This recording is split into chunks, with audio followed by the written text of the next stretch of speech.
Preliminary homage to the Buddha. Let us pay homage to the Buddha. Namo tassa bhagavato arahato samma sambuddhassa. Namo tassa bhagavato arahato samma sambuddhassa. Namo tassa bhagavato arahato samma sambuddhassa. And we will partake in the offerings. Please put your palms together to partake in the offerings to the Buddha. The offering of the 5 items allows us to express our gratitude to the Buddha and serves as a symbol to help us remember the teachings. Please join wholeheartedly and read the verses together. Offering of light. Light symbolizes wisdom. May the light of Dhamma dispel the darkness of ignorance.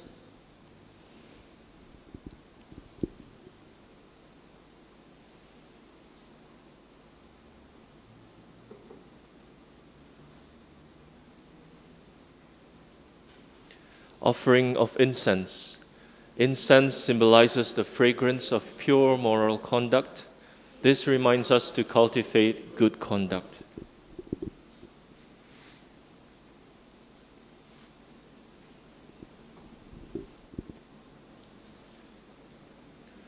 Offering of water.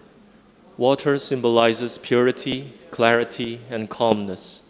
It reminds us to practice the Buddha's teachings, to cleanse one's mind, which is full of desires, ill will, and delusion, to attain the state of purity.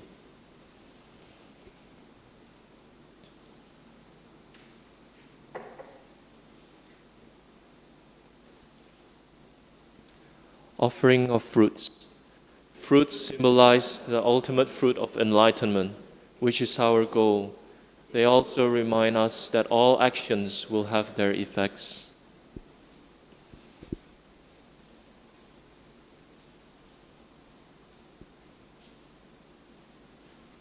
Offering of flowers. Flowers symbolizes impermanence. The freshness, fragrance, and beauty of flowers are impermanent. This reminds us that we should all live in the present. Remembering thus, we should reduce our craving and attachment.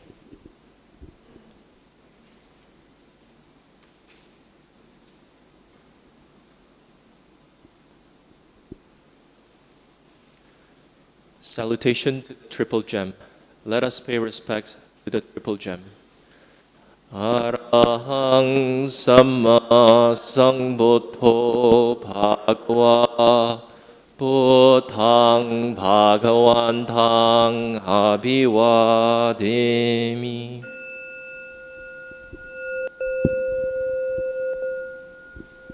Svato Bhagavata Dhammo Dhammang Namasami.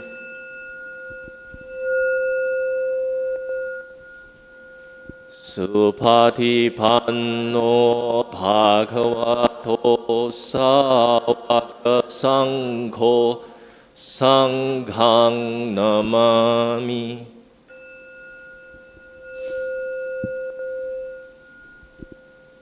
Going for refuge. We chant the verses for taking the 3 refuges. Buddhaṃ saraṇaṃ gacchāmi, Dhammāṃ saraṇaṃ gacchāmi, Saṅghāṃ saraṇaṃ gacchāmi, Dutiyampi Buddhaṃ saraṇaṃ gacchāmi, Dutiyampi Dhammāṃ saraṇaṃ gacchāmi, Dutiyampi Saṅghāṃ saraṇaṃ gacchāmi, Tatiyampi Buddhaṃ saraṇaṃ gacchāmi, Tatiyampi Dhammāṃ saraṇaṃ gacchāmi, Tatiyampi sanghang saranang gacchami. The 5 precepts, Pancha Sila. We chant these verses to observe the 5 precepts. Panatiyata veramani sikhapadang samadhiyami. Adhinnadhana veramani sikhapadang samadhiyami. Kamesu miccachara veramani sikhapadang samadhiyami. Musavada veramani sikhapadang samadhiyami. Suramiraya maccapamadatthana veramani sikhapadang samadhiyami. Recollection of the Buddha. Let us recollect the sublime qualities of the Buddha. Iti piso bhagava arahang samma sambuddho vicacharana sampanno sugato lokavitu anuttaro purisa dhammasarati sattva deva manusana buddho bhagavati. Recollection of the Dhamma. Let us recollect the sublime qualities of the Dhamma. Swakato bhagavata dhammo sanditiko akaliko ehipasiko hopanahiko pachatang veditato vinyuhiti. Recollection of the Sangha. Let us recollect the sublime qualities of the Sangha. Satipanno bhagavato sāvaka saṅgho Ujupatipanno bhagavato sāvaka saṅgho Nyāyapatipanno bhagavato sāvaka saṅgho Samicipatipanno bhagavato sāvaka saṅgho Yaditang cattari purisa yukani atta purisa pukala yesa bhagavato sāvaka saṅgho ahuneyo pahuneyo dakhineyo anjali karaniyo Anuttarang punya ketang lokasati. Sadhu, sadhu, sadhu. We will have a short guided meditation. Please be seated in your comfortable position. With your eyes closed, bring your attention first of all to your body sitting here. And please relax your body. How do you relax your body? By being mindful of your body and being kind to it. What do I mean?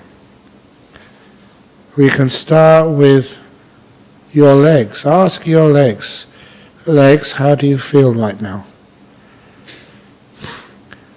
And keep asking that question until you get an answer. Just imagining your legs to be like separate living beings.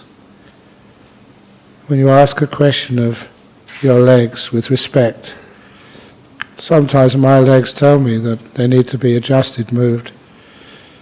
I listen which means the mindfulness is starting to work. It's not just being aware, it's getting to know. And the kindness means that I change my posture slightly. I often spend a long time with my body when I'm meditating, at the very beginning, to make sure it's all fine. But we've only got a few minutes, so then go to your bottom, your buttocks. I say that because sometimes people's buttocks get sore sitting on a cushion or on a chair. So we want to relax to the max so we're comfortable. It's not just indulgence. This is simple kindness to your own body. And then move up to your back.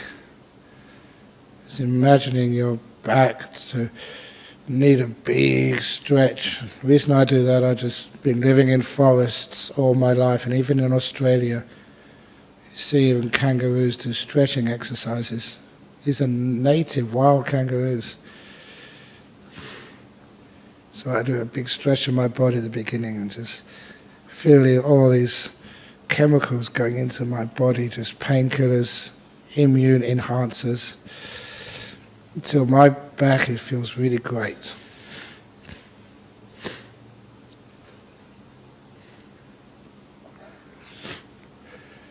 And then I relax the muscles of my shoulders. Spend some time on my shoulders because they often have a lot of aches on them. I imagine those muscles being pulled apart by two invisible demons, actually four, two on each side. And I let go. Let go of stretching. Let go of stress. By allowing those muscles just to be. And they respond. My awareness of those muscles, you can relax them almost at any time. Oh, that's great. And then I look at my hands. Where are the hands supposed to be? It doesn't really matter. You put your hands in a place which you feel to be comfortable.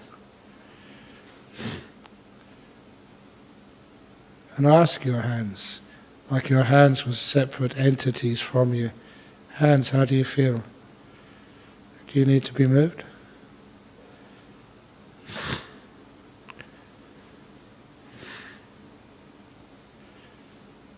And then you can move back up to your shoulders and neck to make sure that the head is well balanced on top of the neck. Not too far to the left, not too far to the right, not too far forward or too far back. Nicely balanced.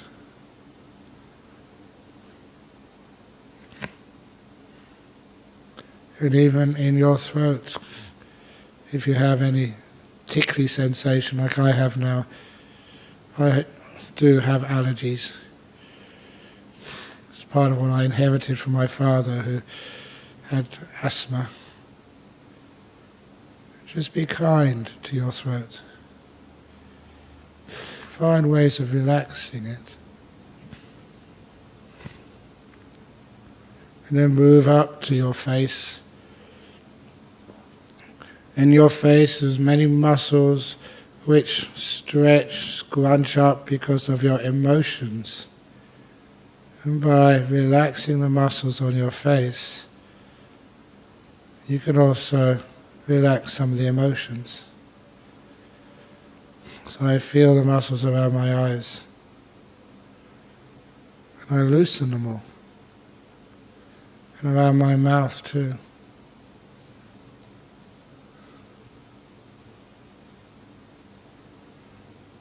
And once I've just done a quick scan of my body, I next become aware of my body just as one unit, just one whole. The whole purpose is to be aware and kind enough to relax everything.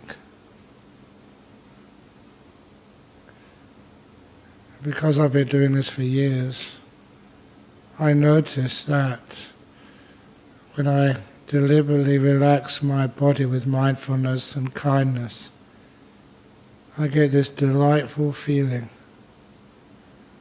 The delight of having a body which is much more at peace than usual. It's the same delight which people pay a lot of money for, to go to some beach in Bali on a recliner, or to have a body massage, or to go in a hot tub. I do that just automatically, mindful and kind. And I enjoy that delightful feeling. Delight is part of meditation.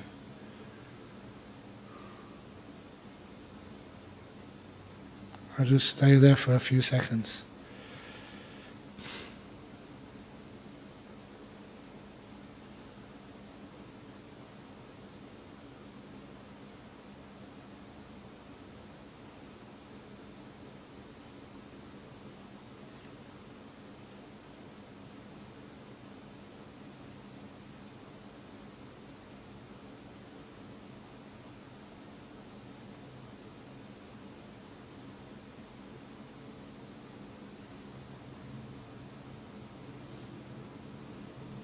And then we go deeper inside to our mind. How peaceful are you, or how agitated are you? There's something which I hope you've heard me teach about the peace-ometer, like a thermometer, speedometer. How peaceful are you? Given a number from 1 to 10. 10 is agitated, 1 is very peaceful. What makes that reading go up to more disturbance? What makes that reading go down to more peace? For any one of you who wants to know where this fits in, this is almost third Satipatthana. What causes disturbance to the mind? What stops a disturbance? And you're putting your awareness on peace, peace of mind.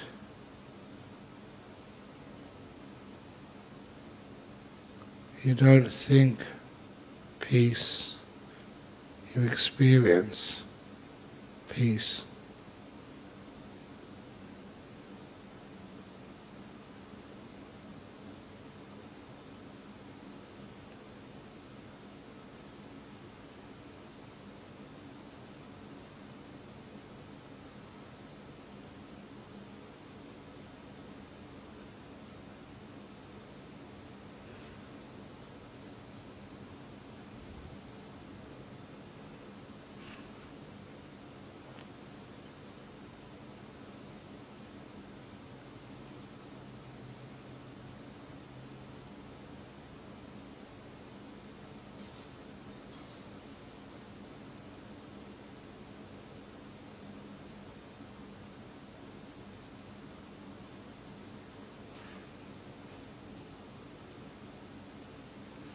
And if those of you who like to watch your breathing, just watch your breath, experiencing it, but don't sacrifice peace.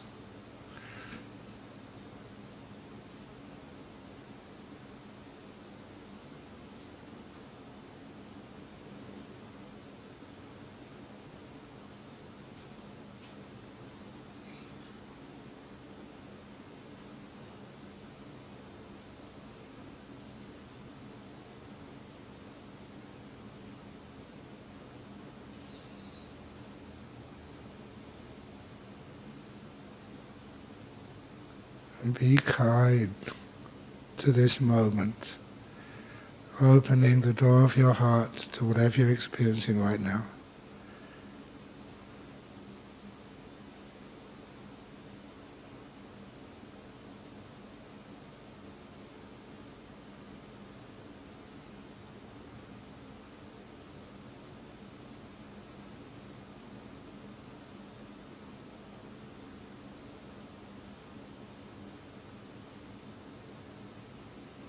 and experiencing it.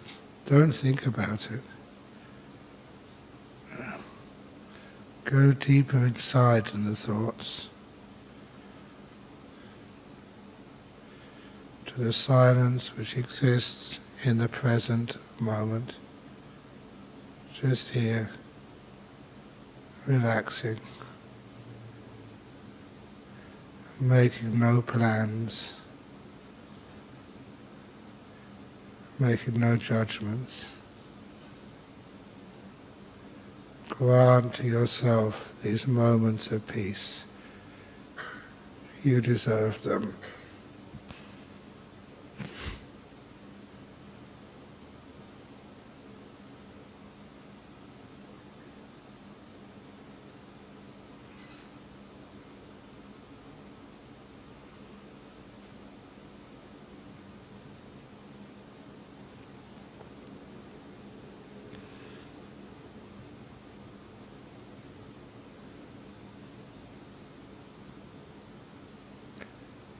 How do you feel now?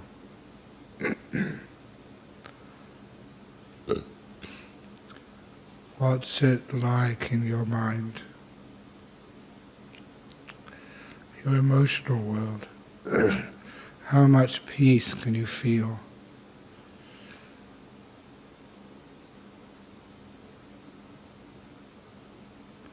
And how relaxed is your body?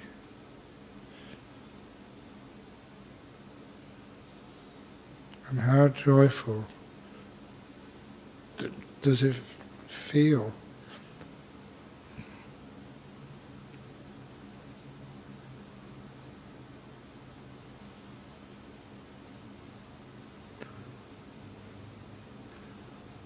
The time is up now. Instead of ringing the gong, I just ask you to slowly open your eyes.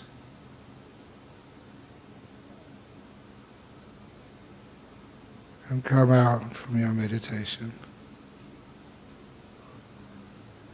And smile. Yeah. Thank you.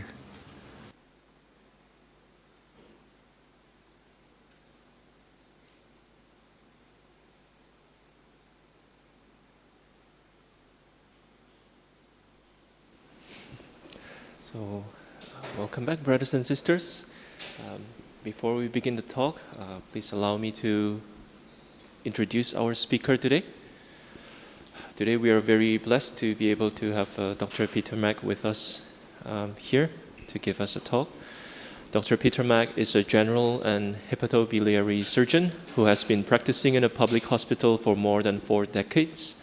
In his pursuit of improved patient care, he becomes involved in regression, hypnotherapy, and mindfulness. He uses therapeutic art expression for patient support groups and has delivered talks on mindfulness to school counselors, HR staff, and the Buddhist community. Dr. Mack has authored 4 books on healing: Healing Deep Hurt Within, Life-Changing Moments in Inner Healing Journey, Mirrors of the Mind, and 2 books on teenage anxiety, Bend Not Break, and You Are Not Alone. So, again, we are very blessed to have Dr. Peter Mack today to give us a talk. And Doctor, we provide the time and place for you. Yeah. Thank you. Thank you. Thank you. Good morning, everybody.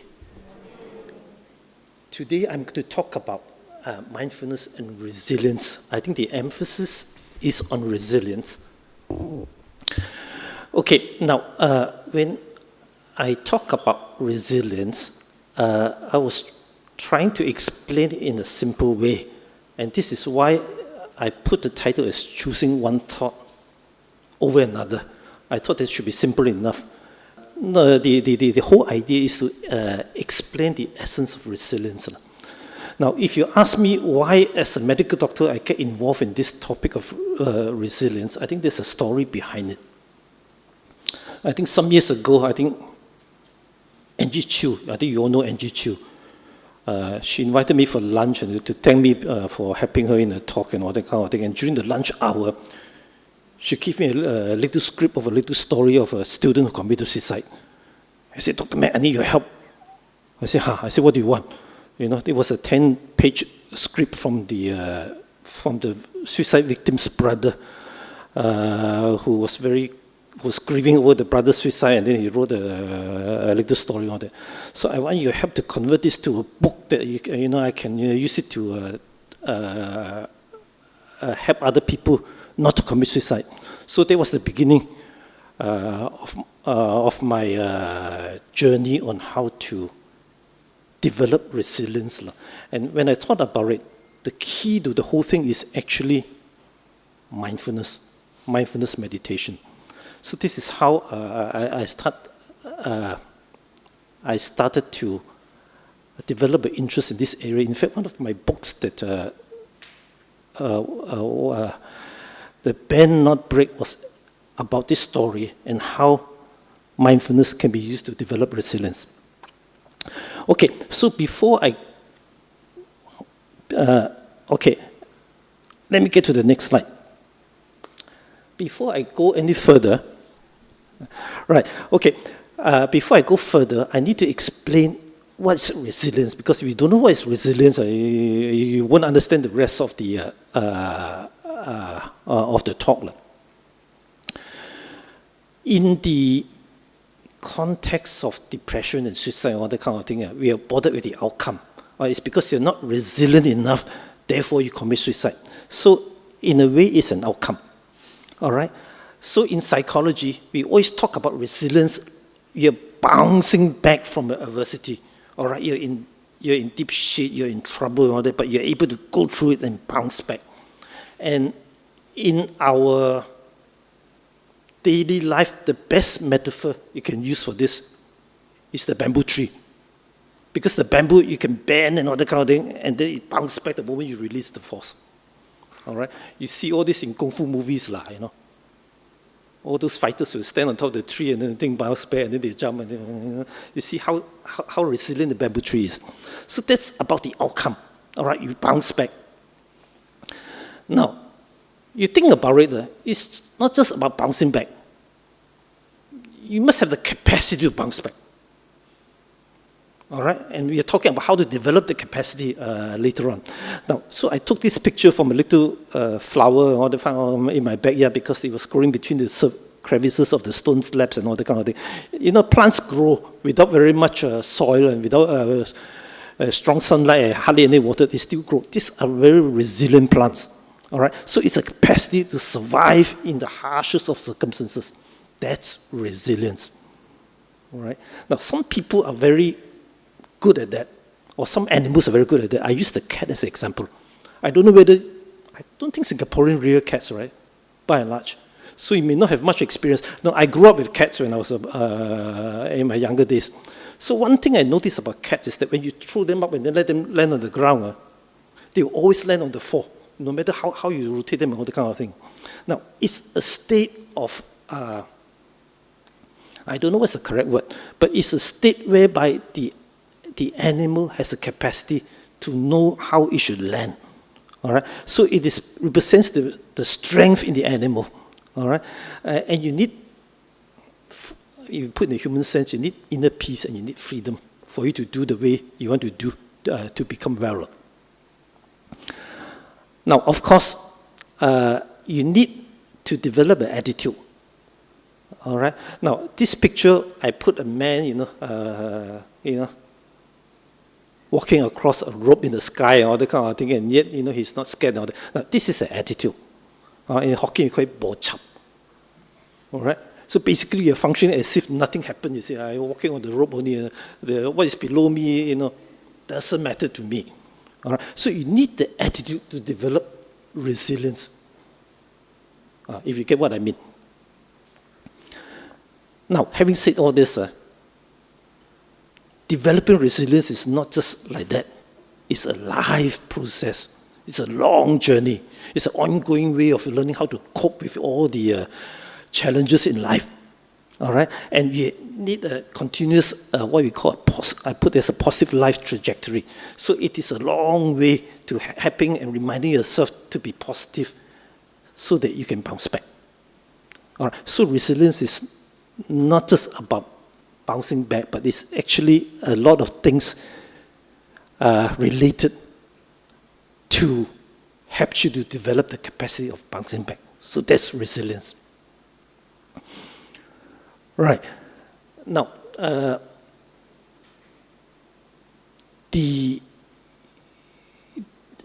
having talked about the life trajectory, let me say a little bit about what are the stress factors that you face in life. Now, for simplicity, I just divided into 3 stages of our life. Before puberty, during adolescence, and as an adult. Today, I'm going to talk more about the pre-puberty and the adolescent. Adulthood is a little bit more complex and all that. We can leave it to a different talk if you want. Midlife crisis and all that kind of thing.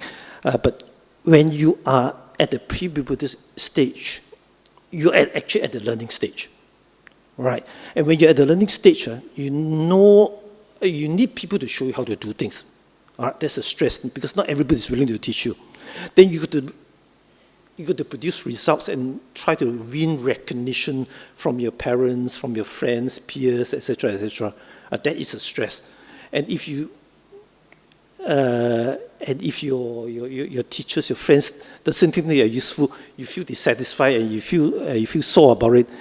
And sometimes you may not have the correct environment, be it in the family or in the school. You may not have that environment for you to develop yourself in the positive state that you want.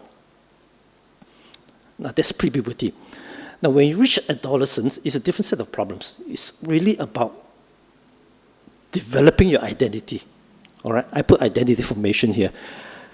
That's the time when you want to be separate from your parents. You want to be yourself. You want to show the world that you are unique. You're a person. And then you need to acquire acceptance from your peers in a socially accepted circle so that you can develop your psychological changes and the correct attitude to the opposite sex. Now, this is a stage where there's a lot of peer pressure as well as family expectations. Your family expect you to do well in your career, to earn money, bring in income and shine. And especially in Singapore, when you're very fast-moving, fast-paced society, there's a lot of pressure on the adolescent to do well in school, to achieve, so that you get into a good college and you get into a good university, you get good marks, and then you become a scholar if possible, and then shine for the rest of your life. I mean, we are, as Singaporeans, we are all under the kind of pressure. This is part of our culture. We can't do anything about it. Now, adulthood is different, all right? I wouldn't say different. It's a different set of challenges. Your responsibility in life are assumed, all right? You need to face reality, and then you are expected to succeed in your career and midlife is where a lot of problems and rethinking come, and that's how people get into midlife crisis, which we can talk about in a different lecture. But for today, I want to talk about children, especially the pre-puberty stage. Now, the problem with children, pre-puberty children especially, you have not grown and developed to the extent that you have the resources to overcome adversity. So a lot of time you're dependent on your parents to help you. All right? This is why I use the word parent-child system. The locus of the resilience is actually on the parent-child system. So it follows that if your parent is not of an ideal stage, if your parent is insecure himself or herself, if your parent has got some mental problems, if they maltreat the child, then you're in trouble. All right, because the child is attached to the parent. So if you're attached to a parent who falls short of being mentally capable themselves, you're in trouble. poverty makes it worse. I mean, by itself, it's not that big a problem because there are many children who are able to overcome poverty. For instance, I came from a very poor family when I was young. All right, I've lived in slums before. All right, I've gone through starvation before, but it doesn't mean that I succumb to it. But when your parents doesn't provide you the emotional support, that's a different issue. So young children have problems. Now, when the problem is with the parent, quite often it's one of anxiety and depression. All right. So when the parent is anxiety, they would think that the child is vulnerable, you're not too good, you cannot achieve, and all that kind of thing. The parent will convey the kind of impression onto you, and then you get conditioned, and you really believe that you're not capable, you're not so good, and therefore you don't perform well. All right, because you're connected to the parents. Right? Now, parents who know that they themselves are not very capable, all right, they will keep telling the child that you're also not capable, and then they want to control the child. So you end up with a parent-child connection that's not giving them security. So that is a problem with many children who develop anxiety and depression later on in life. Some even to the extent of being suicidal. Okay, so when you grow up, the adolescent, to put things simply, I would say that they go through two types of crises. The first crisis that they go through, it's about identity versus role confusion. All right. Who am I, they'll ask. All right? Because they want to be unique, they want to know who they are. So as an adolescent, whether you're in school, in the family, you want to define your own identity so that you show to other people you're unique.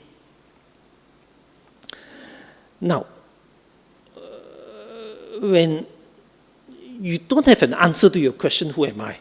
You end up with either the tendency to show other people that you're superior, or you find that if you cannot mix with them, you just isolate yourself. Now, both behavior got problems. And they will add to your problems later on in life in coping. So when you're isolated, all right, basically isolation means you don't have the ability to bond with others, with your peers and all that kind of thing. So when you don't bond with other people, you're isolated and all that kind of thing, you're actually on the road to depression, I would say. And with prolonged depression, one day when you reach a breaking point, you'll be in despair. And any things that tips over you will end up with a suicidal tendency, I'm afraid. Having said this, I recall I won't say many, some of my patients who come to me complaining about how anxious they are, that kind of thing. Majority, if not all of them, have got problems that I just talk about here. All right, so it is not something theoretical, it is something real. Right, now the second crisis that they go through is about intimacy versus isolation.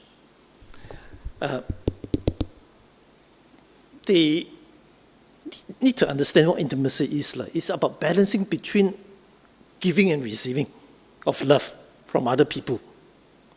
And if you don't develop that sense of deep, meaningful relationship with other people, sorry, you just end up isolated. All right? So in a sense, I think the problem is to find meaning in relationships. Not just with people, but with the world, with the environment around you. And if you don't find that meaning, all right, then you become emotionally vulnerable. And this will be an additional factor to your lack of resilience later on in life. Now, we talk about crisis. We all face crisis sometime or another in our life. Right now, COVID, the whole world is facing a crisis. All right? So it is not something that is, it will not happen to me, it will happen to other people, I'm okay. It is never like that. We all face crisis at the personal level in our life. Now, to make things simple, there are two ways of coping with a crisis. Either you're resilient or you're not. So if you're not resilient, all right, I put the word, you get stuck. All right, getting stuck is a layman term, but actually it describes depression very well. So if you cannot cope with a crisis, you end up, you get stuck, you get depressed. All right? But if you're resilient, you stay positive. Now, staying positive is not just a talk. And you like to be, be positive lah, be positive lah, be positive. It's not just that. You got to learn from your crisis. All right? Discover what are the ways that you can continue to overcome it and to grow as a wiser person. All right? If you don't learn from your crisis, all right, you are no better. You are not growing. All right? When you're not growing, you shut down. And when you shut down emotionally, what a lot of people do is just to harden yourself up. You put a shell around you, I don't want to think about my past, If I forget it, I'm okay. That's the typical attitude a lot of people have. I still remember. So when you harden yourself up without solving the problem, you end up with a lot of pain and suffering. A lot of pain and suffering, right? Now, in depression, when a person is depressed, the essential ingredient that's troubling them is actually pain, all right? But because of our ego, we won't admit it. All right? Now, so when you try to elaborate your pain and your fear, that's where suffering comes, I'm so painful. Then you feel that you're suffering. Now, the problem is not the suffering itself. The problem is that you do not know you're suffering. That's where mindfulness comes in. You must be mindful. You must be aware that you are suffering, and then then you are more able to be in contact with your life experience. And when you're more in contact with your life experience, you basically feel more alive. I talk about aliveness later on. So I'm going to elaborate on this a bit more later on. So basically, the way to overcome suffering is the relationship between yourself and the pain you're suffering. All right? There's a relationship. All right? This is you, yourself. This is your pain and your suffering. There's a relationship to it. And you have to change that relationship through your mindfulness meditation. Right. Now, to change the relationship, the essence of it is that you make meaning out of that relationship between yourself and the pain. Now, it sounds a little bit cheap, but basically that's what mindfulness is about, making meaning. I say this because it is really common to all of us. When we go through life, we develop a belief system of the world around us. The world should be like this, like this, like this. Why is it like this to me?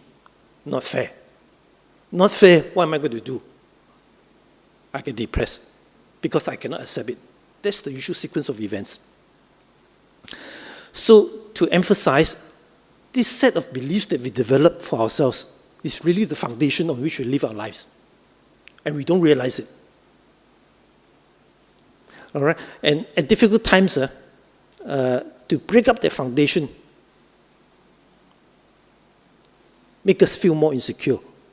All right? I put this picture here. All right? You got the earthquake and you get this building around, all that kind of thing. I mean, in Singapore, we don't have earthquakes. All right? We don't have natural disasters in Singapore. Actually, very fortunate. But if you go to countries that have got natural disasters, then you begin to understand why this is really a problem. I still recall some years ago, I think it's the year 008, when there was a major earthquake in, which part of China was it? Sichuan, correct. The time I read about it in newspapers that morning, I read about it, and then somehow I feel very, very uncomfortable, I would say emotional about it. So I kept it in my heart for many years. And some years ago, when I was on one of my tours to China, I make it a point to visit the place where the earthquake was. So the tour bus took us to the place where the actual earthquake was. So what we saw was something similar to this, all right? What the Chinese people do is that they kept the building, the slanting building, as it is, they put stilts on it, they preserve it to the place and put concrete around it to preserve it, all right? And they put flowers around the place for tourists to see. Now, for those people who don't understand the meaning behind it, they think that it's just tourist attraction. But no, it wasn't. I tell you why. The local tour guide who brought us to the place was the mother of one of the school children who died within the earthquake. And she actually cried when she was bringing us around.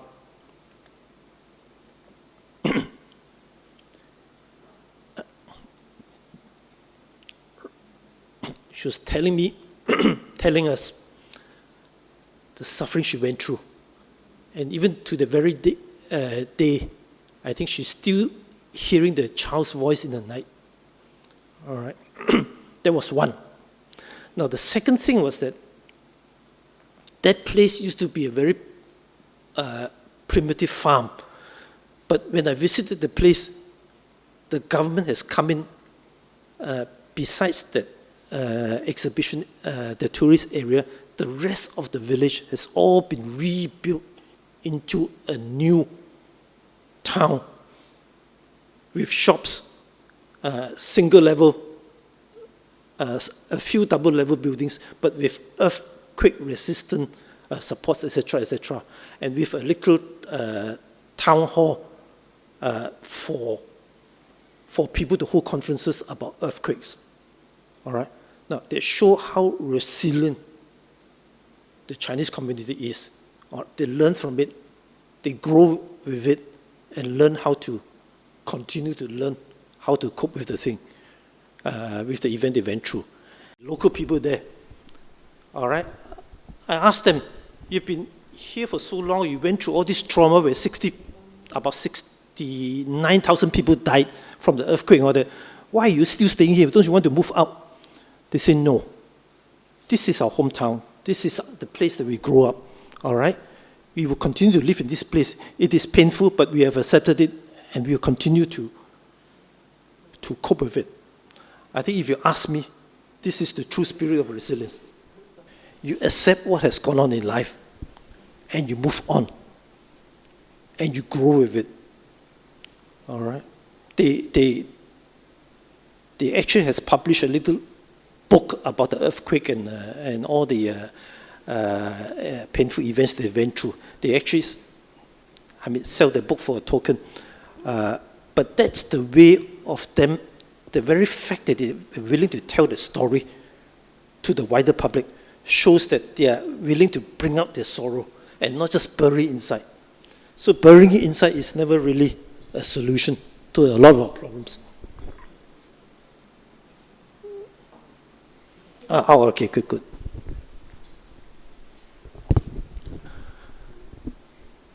Right, so you have to make meaning out of life to be able to move on. Right, now to make meaning, mindfulness is one of the ways they can help you in it. Now, I was told that most of you are familiar with the mindfulness technique, the principles behind it, so I will not dwell so much on the topic of mindfulness itself, but I will kind of elaborate a little bit more on how you can use mindfulness to develop resilience. Now, the concept of mindfulness, I think, has become widely known around the world. if I remember correctly, the word mindfulness is an English translation of the Pali word called sati. And sati means remembering. Now, a lot of people ask me, why you want to remember the past and all that. So I tell them, no, you're not remembering the past. You're actually remembering the present. It's just because I think the English language translation is not adequate to express the full meaning of the word. And therefore, there was this London professor who used the word mindfulness as a translation for the concept, and he has been accepted this very day. And this is a basic human ability that we all have. All right? And it's actually a way of living. You have to train yourself to be fully aware of the present moment. All right? And not be overly reactive and overwhelmed by what is going on around us. And therefore, we do not dwell on the past. All right? We try to dwell on the present. Now, the thing I want to emphasize about this mindfulness is that we all have the capacity.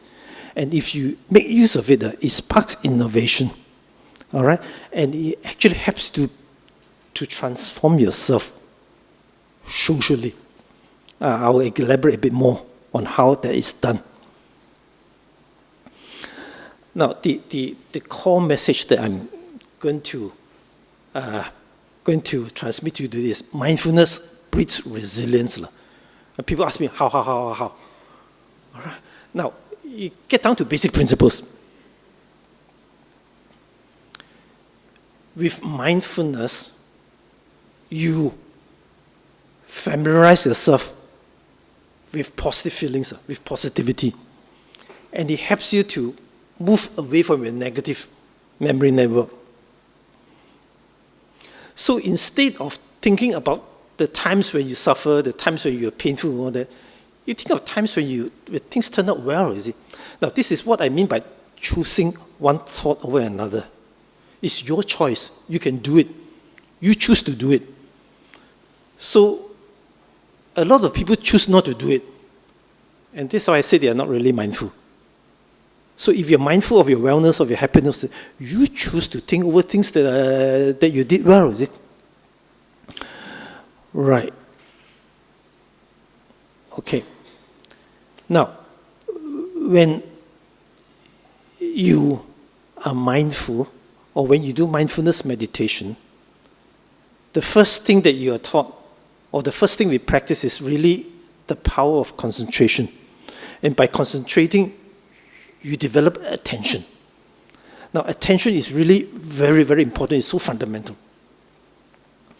So when you're fully aware, when you fully experience what's happening inside you right now, all right, whether it's fear, pain, anger, or whatever, all right, if you're aware of it yourself, then you realize that you're actually moving yourself in a new dimension. The problem more is that when we are angry, we don't know we are angry. When we're fearful, we don't know we are fearful. That's why we're in trouble. So it's not just the attention, but the awareness that you create for yourself when you practice mindfulness. Right. Now, if I can express it very simply with an analogy. Now, what's attention? It's really a combination of two things. A spotlight. That means you're actually illuminating what you find on the stage of awareness. All right, that spotlight. All right, this is the issue. This is the problem. This is what is going on. You put the spotlight on it. All right, and whatever you're aware of, you suck it into your mind. That's what I call a vacuum cleaner. So when you have a spotlight and you have a vacuum cleaner, all right, you create attention. You're fully aware, you're fully attentive of what's happening to you. Now, if you're so-called you're aware of it, but then you don't want to accept it, you bury it, all right, then you're not being attentive. Now, attention is more than just being awareness.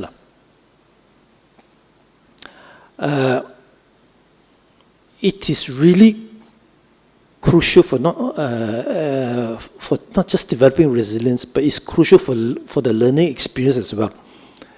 And this is where I think there was a school in London where the teacher, the counselor, teaches mindfulness to school children. And when they heard about my work on mindfulness and all that, they actually requested for me to write a book on mindfulness in schools and universities in the education process and all that kind of thing. So this is where I think I got a book here. Where has it disappeared?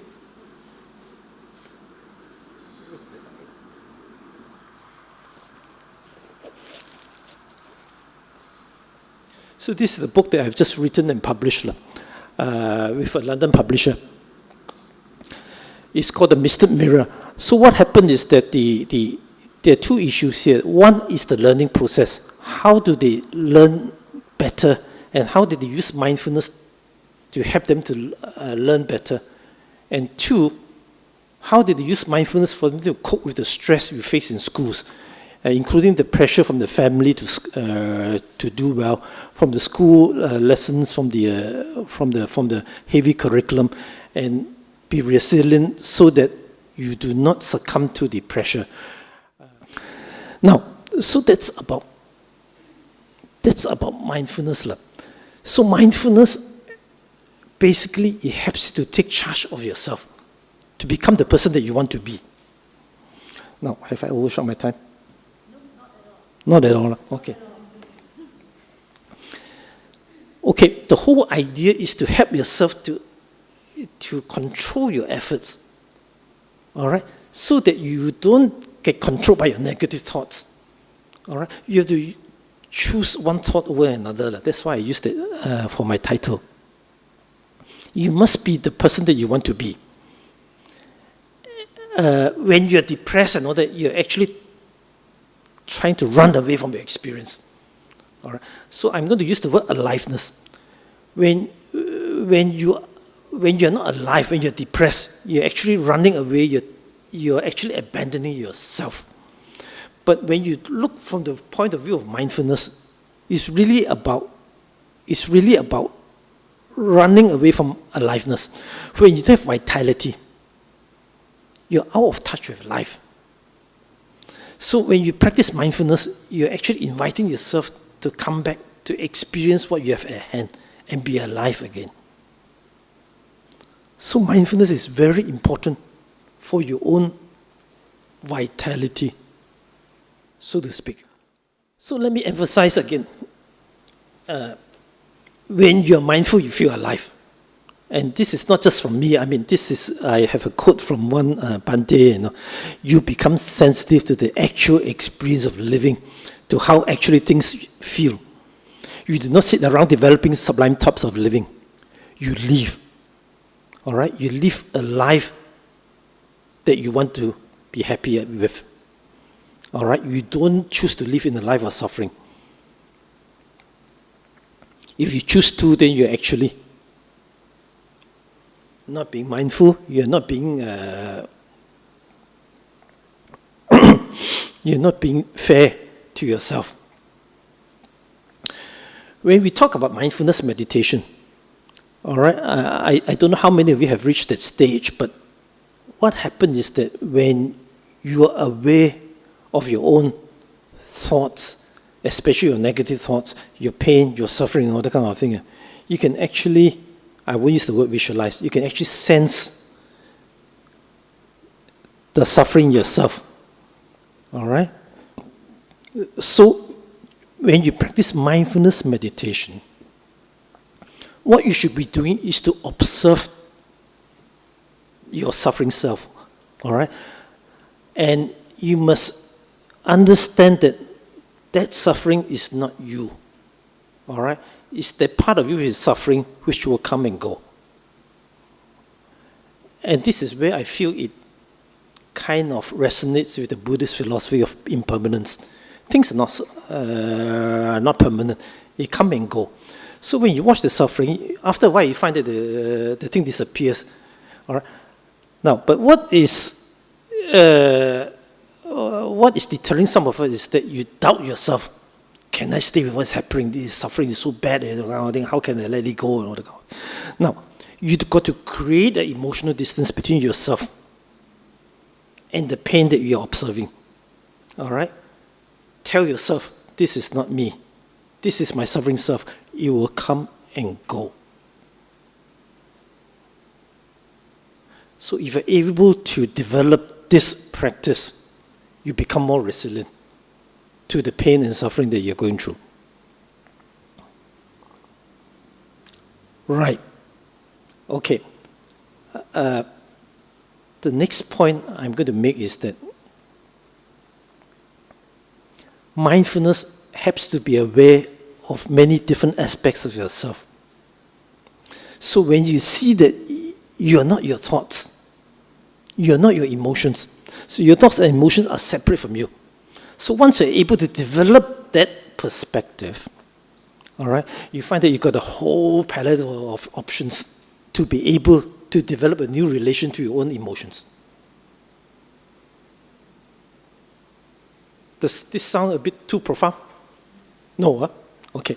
So you can develop the new relationship with your own emotions, then you can develop resilience.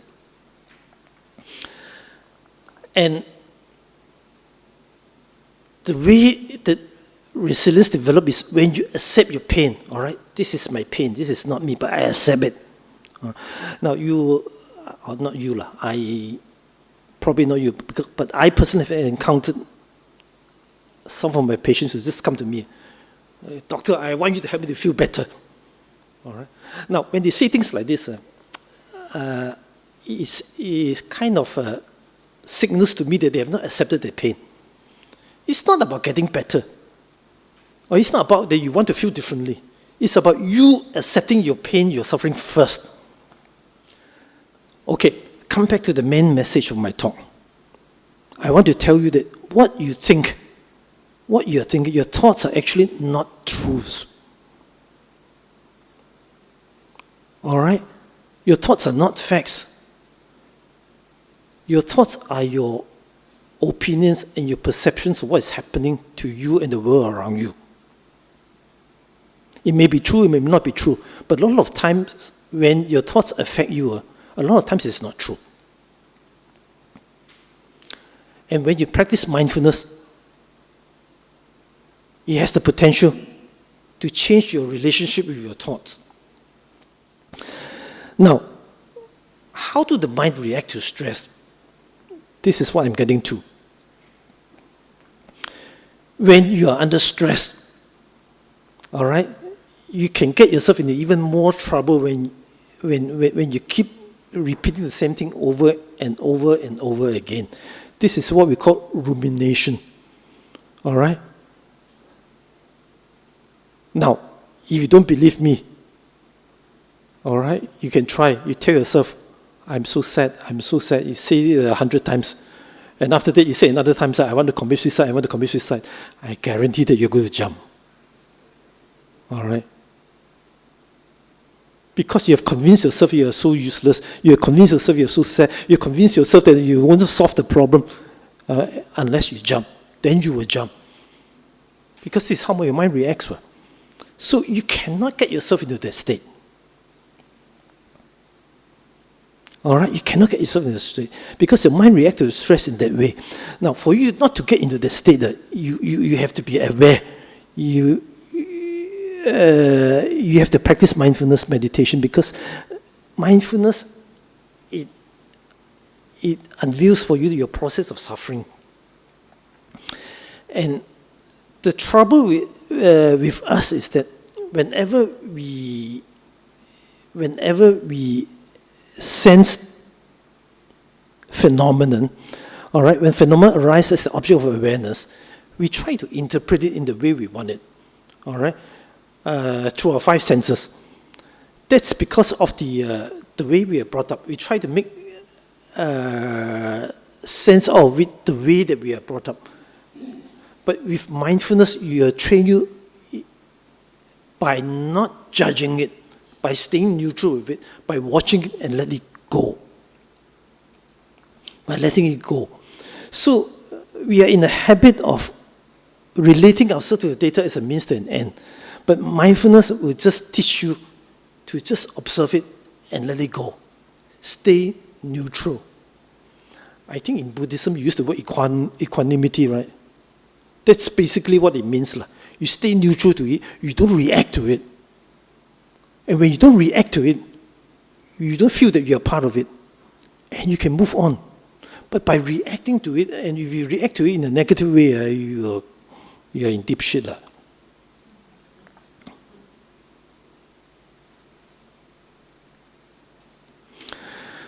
Right. Now back to the previous point I was trying to make. You're adding more options when you meditate. Now, why is that so? The analogy that I can give to you is that mindfulness is like a rotating torch. You see, when you're not aware of yourself, it's like walking in a room where everything is dark, you don't know where you are. So when you practice mindfulness, you begin to see. But when you see, you only see a certain part of the wall when you put the torch, you see. But when you rotate your torch, then you begin to be aware more and more of the room around you. All right? Now, this is what mindfulness meditation is all about. So you're enlarging your picture by rotating your torch so that you see the picture in bits and pieces, but slowly you make up the whole picture. So you're expanding your field of awareness so that you know what you are facing with. I call this meta-awareness. Meta-awareness simply means that you're aware that you're aware. All right? To be aware that you're aware, I think you need mindfulness. And you must be aware that what you're watching, what you're observing will come and go. These are not something that will stay with you if you don't want them to. All right? Now, one of the phenomenon I myself personally notice when I meditate is that a lot of times, your body itch, you see, your skin itch and all that kind of thing. But if you don't scratch it, you just watch it, it will disappear after a while. I think that's one of the best examples I can tell people that this is an evidence of impermanence. Things come and go. In nature, everything comes and goes. All right? Right. The day comes and it goes, and the night comes and it goes, and next morning comes. Everything in nature is carrying on. It comes and goes. Nothing stays permanent. You've got 4 seasons. All right? Spring comes, summer comes, autumn comes, winter comes. Things come and go. Nothing is permanent. Right. So that people ask me, then why some people fall apart while others can get over the stress? Actually, it's very simple. All right, we've got 3 core functions. One is paying attention, one is meta-awareness. And the other one, of course, is controlling the meaning that you ascribe to your circumstances. And whether you like it or not, I'll bring a limited capacity. So you want to increase your capacity, practice mindfulness. Mindfulness helps you to expand your capacity so that you can manage and cope better and learn how to choose one thought over another. Thank you. Thank you very much, Dr. Mack, for a very enlightening talk about resilience and mindfulness. Even the laptop is also teaching us about resilience just now. Died down and bounced back. So, brothers and sisters, if any of you would like to have any questions at this point in time.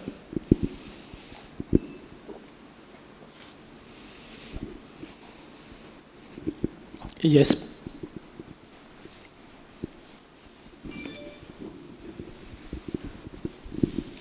Good afternoon, Dr. Mack.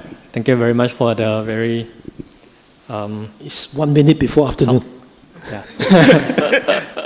Yeah, so I have maybe 2 questions. So the first one, what is your opinion on the medication that doctors usually prescribe to like mental health patients like mood stabilizers and antidepressants and all that.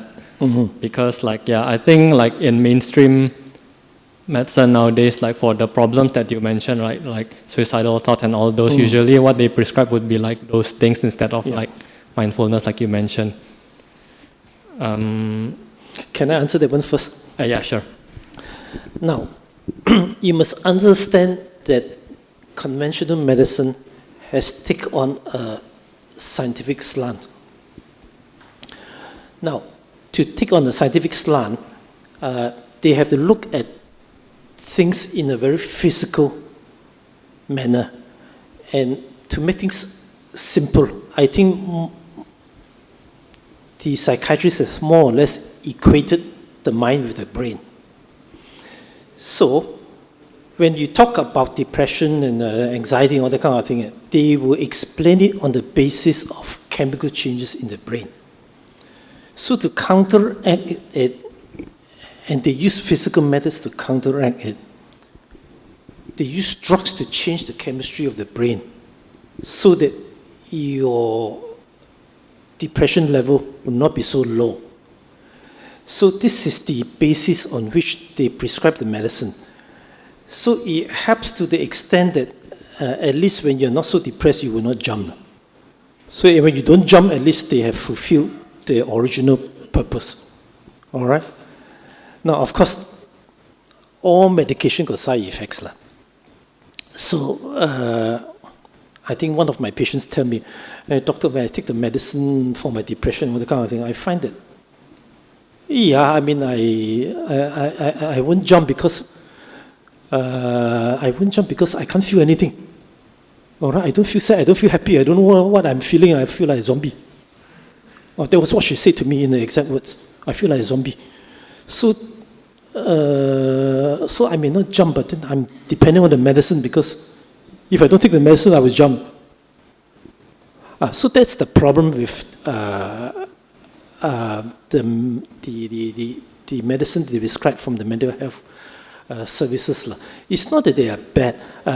There is a place for it in the sense that patients who are threatened, who are really facing the threat of losing their life, it will help. You at least restrain them from not losing their life. But after that, you have to address the psychological issue or issues behind why they are depressed, why they are anxious. Now, that unfortunately is not addressed by using medication alone. That one you need psychotherapy. All right. So medication is useful, but it should not be used alone. It has to be used in combination with psychotherapy. All right. Okay, thank you. Thank you very much, Dr. Mack. Brothers and sisters, any other questions? Yes, please. Doctor, your description about the problems faced by puberty, adolescent, all this, are they universal? What I mean is, in the developing world where the people are more wealthy, no, not so wealthy, and the developed countries where they are wealthy, they face different problems. So the symptoms, are they universal? And also, second question is whether the mindfulness meditation help the dementia patients. Okay, let's get to the first question first. They are universal in the sense that a lot of the problems we face in adulthood stems from our childhood. And the problem is that we don't realize it. Because when we grew up, when we were coping, we failed to cope and all that kind of thing, and there was nobody to help us. But we survived nonetheless, and we grew up to an adult. We don't want to think about it because it's so painful. We bury all of them, you see. So when you develop anxiety and depression later on in adult, you are not aware there's a childhood problem. Now, what exactly the problem is, what the pattern of problem is, whether it differs between East and West, that's more of a cultural issue. But they are still problematic in the sense that the categories are the same, all right? you fail to cope, your parents have not been kind to you, they may even abuse you, they may not take care of you. Those categories are the same. All right? But the context may be a bit different in how it happened. But basically, I would say, yes, that's the pattern of development, which applies to both East and West. Did I answer the question? Right. What's your second question?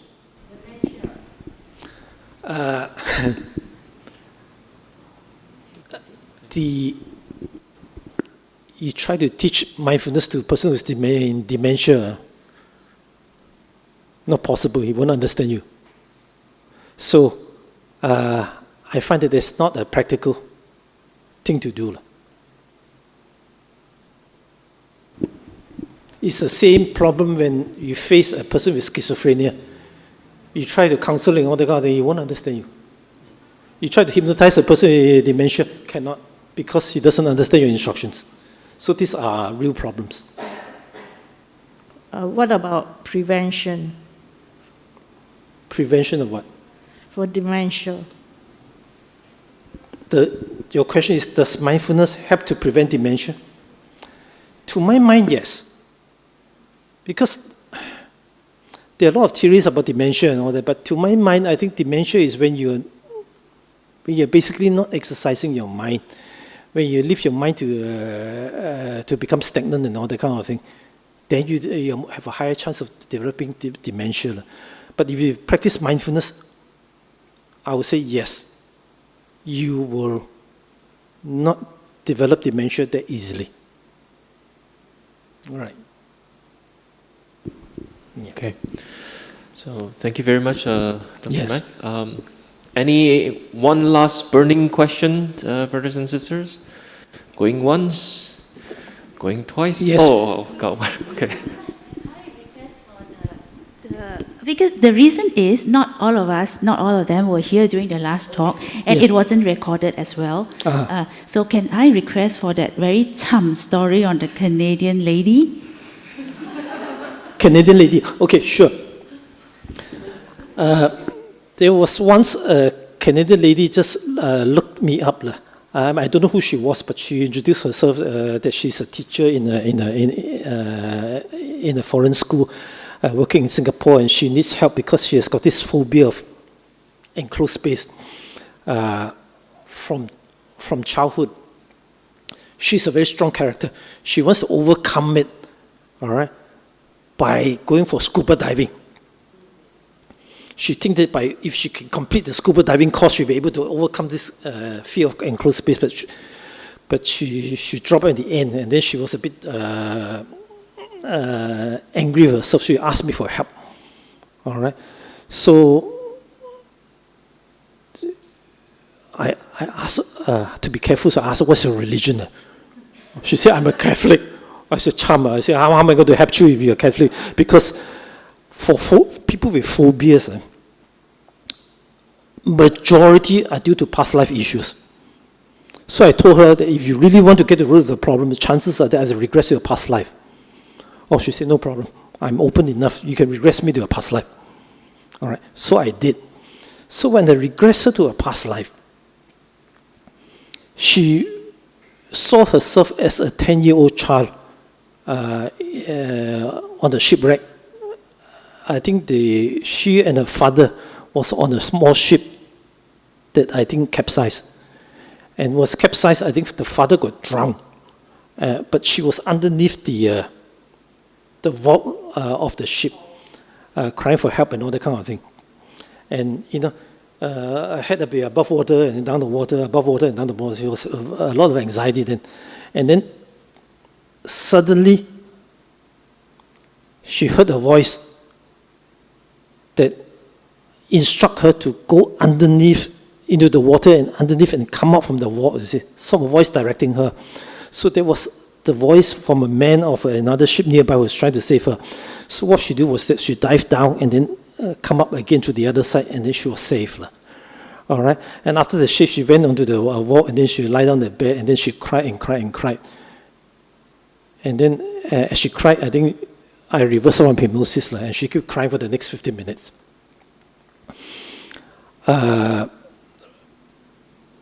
partly because I think in that lifetime, her father died and then she survived and she feel very bad about it.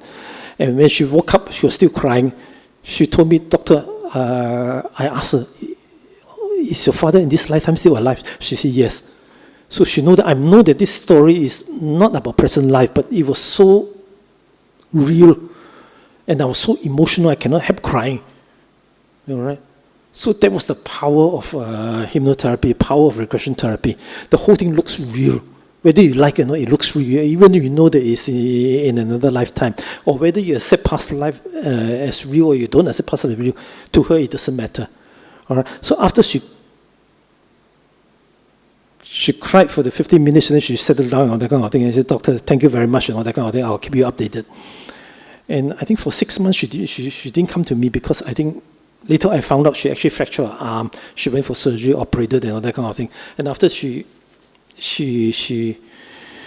recovered from the surgery, I think she went back to her scuba diving course again. All right, and she completed it. And then she emailed me, "Doctor, I finished my scuba diving course. I'm no longer fear of enclosed space anymore." All right. And I'm able to go swimming, I'm able to go to the lifts without fear, etc., etc. All right, she overcome it. And that was a very dramatic story. All right. And I got it recorded. I think you all saw the video. Yeah. Yeah. Thank you, Dr. Mack, for the awesome story. So I believe we are almost running out of time, and we would like to take a little bit of the time here to introduce some of Dr. Mack's book, and I would like to invite Sister Hui Kim to provide the introduction. Hello, good afternoon. Thank you everyone for Thank you everyone for staying back. I'm introducing Dr. Mack's new book. It's called The Misted Mirror. I don't mind, I just lift it up. And thank you, Dr. Mack, for the honor of introducing this book. It's called The Misted Mirror. It's his new book, and I'll just say something about it. Many mindfulness books have been written, but fewer people are aware that it can also benefit school children and even also teachers in terms of enhancing the learning process. And many of us in the fast-paced education system face many difficulties. But in this book, we will learn not only how to cultivate inner calm, attentiveness, and clarity, but also to learn resilience in the journey of growth and maturity. So do get a copy and find out how mindfulness can help us to manage stress, improve our memories and attentiveness, and cultivate our innovative and creative mind. So it's called The Misted Mirror. It's sold in Kinokuniya, I think about $20. Around there. $20.88, I think I looked it up. So do get a copy. He has also written other books called Healing Deep Hurt Within, Life-Changing Moments in Inner Healing Journey, and Mirrors of the Mind, and also 2 books on teenage anxiety and depression. I have to say, Dr. Mack writes in a very captivating and engaging manner, and so do please pick up a copy. In Buddhist Fellowship, we sell the one in the middle, and that's why it's a bit bigger. This one is actually very engaging. It is very nail-biting. It is very compelling, and I could not put down the book. I read it from the first page to the last page, and I could not put down the book. And I'll give you a little bit of a teaser. It's about this man, please correct me if I'm wrong, it's about this man, one of the stories, this man who was always saying that he always sees a lady looking out the window, and he doesn't know why, but he always has this vision of a lady looking out the window. And I'm not going to tell you more, but it unfolded into this nail-biting, pee-inducing, gripping story about the Japanese occupation and the massacre, and I won't say more, okay? So please get a book. It is $20 here in BF, so you get a discount of 88 cents. No, and also, it is because it's personally autographed, it's now $100. No, it's not, okay? It's about $20. All right, so thank you very much. So please get his new book. It's called The Misted Mirror, but I highly recommend Life-Changing Moments in Inner Healing. It was just totally gripping, Thank you very much. Thank you. Thank you very much, Mr. Hui Kim, for the very gripping teaser trailer as well. So we would like to take some time to have other announcements, so please stay back. The first one is next week's Sunday talk. So we will have Bante Buddharakita to discuss Alagadupama Sutta, the water snake simile. Sunday service, 4th of October. So again, if any of you would like to come back, we would encourage to do so. You know, it's been so long that we finally can go back here and absorb all of this atmosphere in this Dhamma hall. We're so very blessed. And hopefully we can continue to do this for everyone, and more people can come back here, and we can do the Sunday service safely. The talk will be broadcasted simultaneously at the Sunday service at BF West Center and on its Facebook and YouTube channel at 10:30 a.m. So next.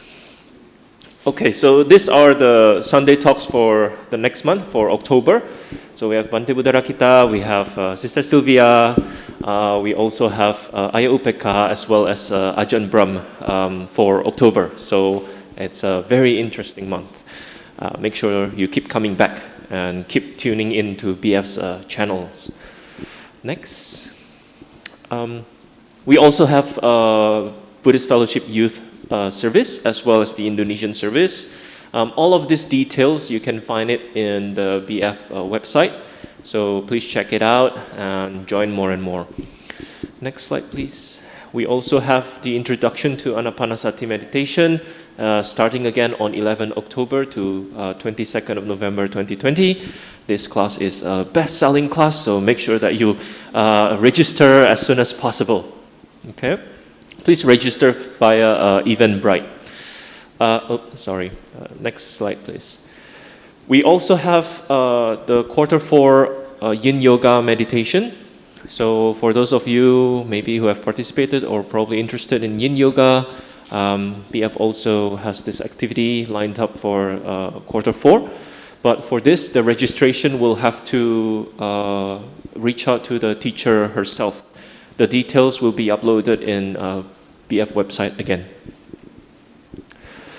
We also have Happy Workout for those who are trying to mitigate or prevent dementia. This is your answer. Happy Workout. Okay, so please join every Saturday, 10:30 a.m. to noon, and it can be carried out through Zoom as well. So you can log in from your home and have a happy workout. Okay. Last but not least, Dhamma is priceless. So we also hope for your generosity so that Buddhist Fellowship can be resilient. So you can scan the QR code for Pay Now, online transfer. BF can accept all of this. And yeah, for your practice of generosity as well, please do help BF to be more resilient. That is all for the announcements today, ladies and gentlemen, brothers and sisters. Let us go into the closing puja. We have done a lot of good merits today, and we have rejoiced, and we are very fortunate to be here. Let us also share our merits.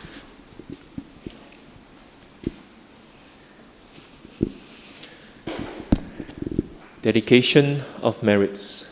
In Anjali, let us invite all sentient beings to participate in our acquired merits.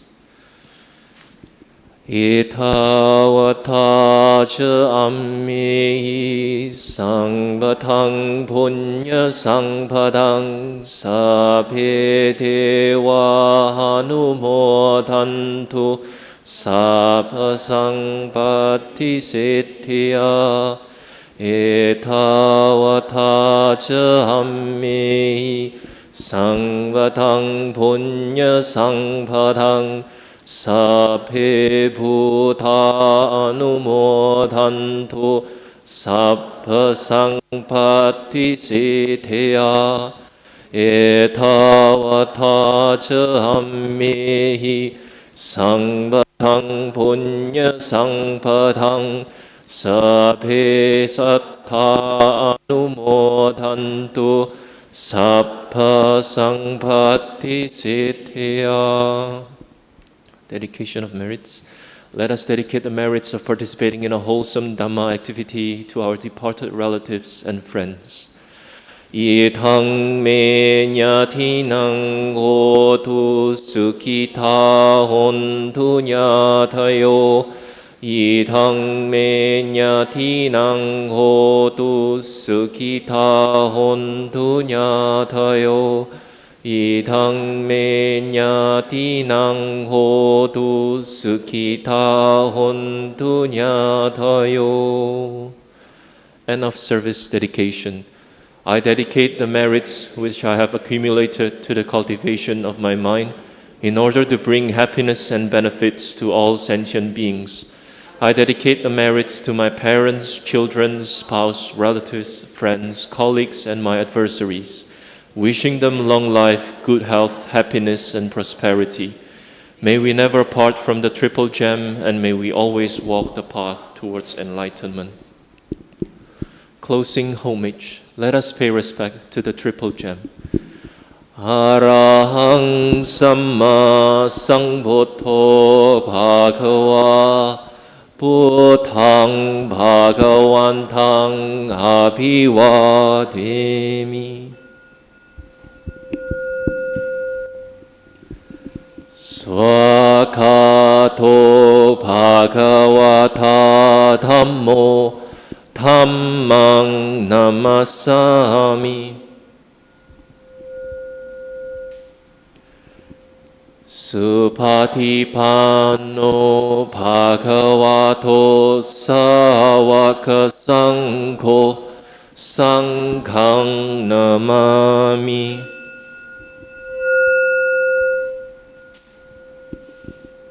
Sadhu, sadhu, sadhu.